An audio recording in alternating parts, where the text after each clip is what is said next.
Éternel notre Dieu, nous revenons encore devant toi pour te dire merci parce que nous continuons à être l'objet de ta protection, que ton nom soit loué. Pardonne-nous nos péchés et comme nous voulons sonder tes saintes écritures, nous invitons ton Saint-Esprit afin que celui-ci puisse nous diriger et nous guider, puisse aider aussi les auditeurs au nom de Jésus-Christ. Bien-aimés, nous voulons maintenant aborder le dernier sous-point de notre thème intitulé l'Église de Dieu sur la terre. Quand on parle de l'Église de Dieu sur la terre, comprenez qu'il y a aussi d'autres églises qui ne sont pas de Dieu. Mais nous voulons voir maintenant l'Église de Dieu sur la terre. Donc après la chute de l'homme, il y avait le plan de la rédemption. Et après ce plan de la rédemption, normalement, comme Jésus-Christ venait nous réconcilier avec son Père, Dieu dans sa miséricorde, nous venions de dire qu'il n'avait pas voulu que sur la terre, l'on puisse exister sans pour autant avoir son représentant. Et son représentant sur la terre devait être l'Église. Donc l'Église n'était pas venue de la pensée des hommes, mais c'était venu de la pensée de Dieu. Mais d'abord, nous allons voir si l'Église de Dieu a sa base, a son fondement dans les Saintes Écritures. Dans les livres d'un Corinthien, ou soit l'épître de Paul aux Corinthiens, chapitre 1, au premier verset, nous allons voir si nous aurons la connotation, ou soit l'appellation Église. Chapitre 1er de ce livre d'un Corinthien 1, nous allons lire le chapitre 1er au premier verset. On nous dit ceci: Paul, appelé à être apôtre de Jésus-Christ par la volonté de Dieu, et les frères Sostène, à l'église de Dieu qui est à Corinthe. Et là, je peux m'arrêter par-ci parce que ce que j'ai cherché, c'est l'église de Dieu. Ici, nous trouvons l'église de Dieu. Donc, si vous mettez d'autres choses, donc ça ne devient pas l'église de Dieu, mais ça devient l'église des gens. Alors, cette église de Dieu, c'est quoi? Par définition, l'église, c'est quoi? Dans les livres qu'on appelle Conquérant Pacifique, là, on va nous expliquer si l'église de Dieu, c'est quoi? Parce que lorsque Dieu, dans sa miséricorde, a prévu son église qui devait lui représenter sur la terre, qui devait continuer à jouer sa manière d'être, qui devait instaurer l'image de Dieu dans l'homme, Satan aussi a prévu ces moyens de jouer cette église, de déjouer les plans de cette église. Mais d'abord, l'église de Dieu, c'est quoi? Dans ce livre qu'on appelle Conquérant Pacifique, ou soit les Actes des Apôtres, à la page 9, on nous dit ceci: l'église est le moyen que Dieu a choisi pour faire connaître le salut aux hommes. C'est ça la définition donc. L'église, c'est le moyen que Dieu a choisi pour faire connaître le salut aux hommes. Et vous comprenez que après le plan de la rédemption, Jésus-Christ était descendu sur la terre pour mourir à la place de cet homme, et il a fait son ministère public. Après, il est allé au ciel. Mais pour préparer un peuple qui devait rencontrer, qui devait recevoir le Seigneur dans les derniers jours, il a laissé son église qui devait lui représenter, qui devait, disons, faire connaître le salut aux hommes. Ça, c'est la première définition. La deuxième définition, nous allons la rencontrer à la page 11 de ce livre de Conquérant Pacifique. On nous dit: l'église est la forteresse de Dieu, sa cité de refuge qu'il a placée dans un monde révolté. Le titre, c'est l'église de Dieu sur la terre. Et là, on nous dit que l'Église de Dieu sur la terre, c'est sa cité de refuge qu'il a placée dans un monde révolté. Normalement, si vous voyez ce qui se fait dans le monde, vous trouverez que c'est un monde révolté, c'est un monde rebelle. Alors l'Église vient pour instaurer maintenant l'image de Dieu dans ces gens qui se sont révoltés contre leur Créateur. En bas, on continue. Toute trahison de sa part est une trahison envers celui qui a racheté l'humanité par le sang de son Fils unique. Dès les origines, les âmes fidèles ont constitué l'Église ici-bas. De tous les temps, le Seigneur a eu ces sentinelles qui ont rendu un bon témoignage au milieu de la génération dans laquelle elles vivaient et les ont donné le message d'avertissement. Et lorsqu'elles ont été appelées à déposer leur armure, d'autres ont repris leurs tâches. Le mot important est ici, on dit, dès les origines, les âmes fidèles ont constitué l'Église ici-bas. Donc l'Église, telle que nous le comprenions, ce ne sont pas les bâtiments, mais ce sont les âmes fidèles qui sont là pour honorer Dieu, pour le prier comme leur sauveur, comme leur créateur. Et c'est pourquoi maintenant, vous allez voir que dès les origines, Dieu avait les âmes fidèles qui devaient lui représenter. Et vous allez constater que à partir d'Adam, Dieu avait toujours les gens qui lui représentaient sur la terre. Et cette façon de faire doit exister jusqu'à la fin des temps. Cela, nous le constatons dans les livres des patriarches et prophètes à la page 148. Donc vous allez voir que normalement, la personne qu'il envoie pour aller auprès des autres peuples, c'était Abraham. Mais avant Abraham, il y avait d'autres qui lui représentaient toujours sur la terre. Et ces gens-là constituaient toujours son église. Nous allons les lire dans ce livre à la page 148. 148, patriarche et prophète, on nous dit ceci. On nous dit ceci. Patriarche et prophète, à la page 148, on nous dit ceci. C'est le chapitre 11, l'appel d'Abraham. On nous dit ceci. Après la dispersion des hommes de Babel, l'idolâtrie étant redevenue presque universelle. Dieu abandonna finalement à leur mauvaise voie.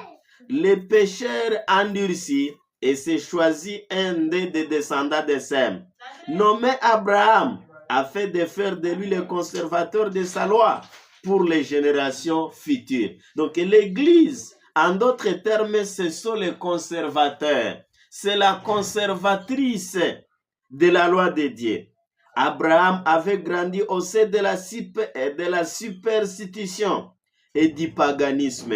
Sa famille elle-même, par laquelle la connaissance de Dieu avait été conservée, commençait à céder aux influences fascinatrices qui l'entouraient.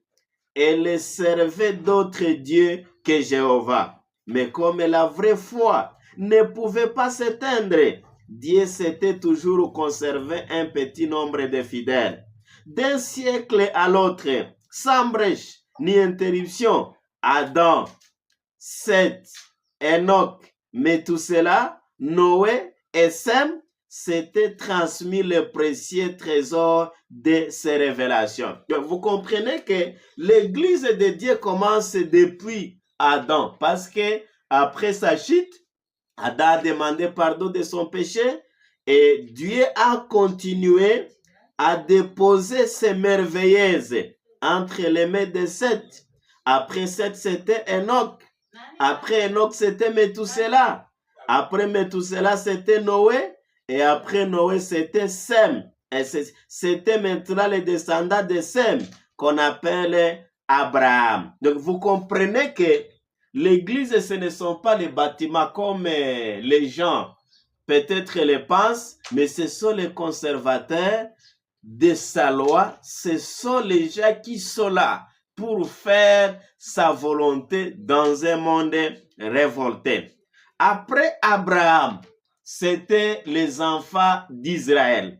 Mais ces enfants d'Israël, vous constaterez qu'au début, ils marchaient correctement avec le Seigneur. Mais après un temps, ces gens maintenant vont laisser la bonne voie qu'ils disaient pour honorer Dieu. Et après cela maintenant, c'est là que Jésus-Christ va venir sur la terre, mais avant lui, il sera précédé par Jean-Baptiste. Jean-Baptiste qui sera le précurseur. Et après Jean-Baptiste maintenant, c'était les 12 apôtres.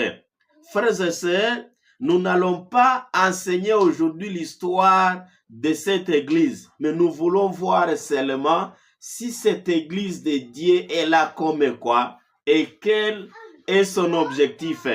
Tellement que nous venons de voir la définition, que c'est un moyen choisi par Dieu pour faire connaître le salut aux hommes.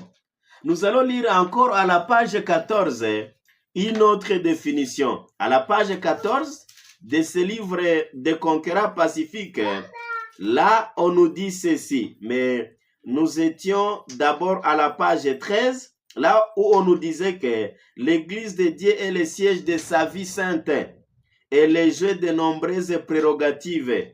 Elle est remplie du Saint-Esprit. Ses membres trouvent leur bonheur dans le bonheur de ceux pour lesquels ils se dévouent. Merveilleuse est l'œuvre que le Seigneur se propose d'accomplir par son Église, afin que son nom soit glorifié. Une image de cette œuvre nous est donnée dans la vision du torrent vivifiant du prophète Ézéchiel. Donc l'autre définition est que l'Église de Dieu est le siège de sa vie sainte. Donc c'est là où on trouve le siège de la sainteté divine. À la page 14, on nous dit ceci. Depuis le commencement, Dieu s'est servi de son peuple pour répandre ses bienfaits sur le monde. Donc en d'autres termes, l'Église de Dieu, donc c'est le peuple qui se charge de propager ses bienfaits sur le monde. Il fit de Joseph, le fils de Jacob, une source de vie pour l'Égypte antique. C'est grâce à l'intégrité de cet homme de Dieu que ce peuple fut préservé. C'est par Daniel, cet autre homme, de bien que le Seigneur sauva la vie des sages de Babylone. Frères et sœurs, les explications sont vastes, mais la chose à comprendre ici est que d'abord c'est une église, pas des églises, pas beaucoup d'églises, parce que il y a les gens qui disent que dans chaque église il y aura l'épouse de l'agneau, mais ce passage n'existe pas dans les saintes écritures. Ça c'est la tactique de Satan pour pouvoir détourner les âmes. Il y a une église, il y a un seul Dieu, il y a même une seule foi. Cela nous le confirmons à partir d'un verset biblique dans le livre d'Éphésiens, chapitre 4, Éphésiens chapitre 4, nous allons vous indiquer les versets. Éphésiens chapitre 4, au quatrième verset, là on nous confirme qu'il y a une seule église, il y a une seule foi même. Donc en Dieu il n'y a pas de division.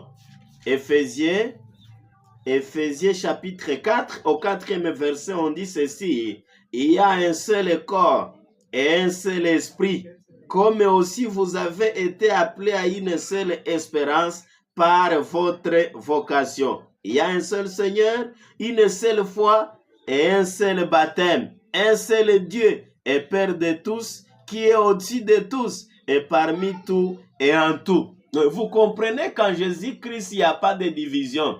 Les gens qui ont la foi en Jésus-Christ doivent être unis dans une seule église. Alors, quel est l'objectif de cette église de Dieu sur la terre? Quelle est sa mission? En d'autres termes, en vérité, à partir de ces explications, nous saurons si nous sommes dans l'église de Dieu ou soit dans l'église des hommes. Dans le livre de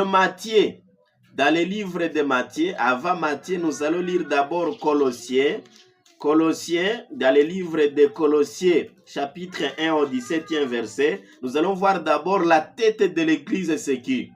La tête de l'église de qui? Colossiens, chapitre 1 au 17e verset. On dit ceci, il est avant toute chose, et toute chose subsiste en lui. Il est la tête du corps et de l'église. Celui-ci, c'est Jésus-Christ. La tête de l'église, c'est Jésus-Christ. Or, vous savez que c'est la tête qui contrôle tout le corps humain. Donc, l'église est considérée comme le corps, mais la tête de l'église, c'est Christ. Ce qui avait amené Christ sur la terre, c'est ce que l'église de Dieu aussi doit faire. Si en réalité c'est l'église de Dieu, la mission qui avait amené Jésus-Christ sur la terre, c'est cette mission-là que l'église de Dieu doit faire. Alors, quelle était sa mission? Ou soit, qu'est-ce qu'il était venu faire sur la terre? Dans le livre de Matthieu chapitre 20 au 28e verset, là nous verrons maintenant ce que Jésus-Christ venait faire sur ce monde rebelle, sur cette terre rebelle, dans ce monde rebelle. Dans le livre de Matthieu chapitre 20, nous allons lire au nom de Jésus-Christ. Au chapitre 20, 28e verset, on nous dit ceci. C'est ainsi que le Fils de l'homme est venu, non pour être servi, mais pour servir et donner sa vie comme la rançon de plusieurs. Celui-ci, c'est Jésus-Christ. Les Saintes Écritures nous confirment qu'il était venu dans ce monde, non pour être servi, mais pour servir. Donc l'église de Dieu ne doit pas être là pour être servie, mais doit être là pour servir.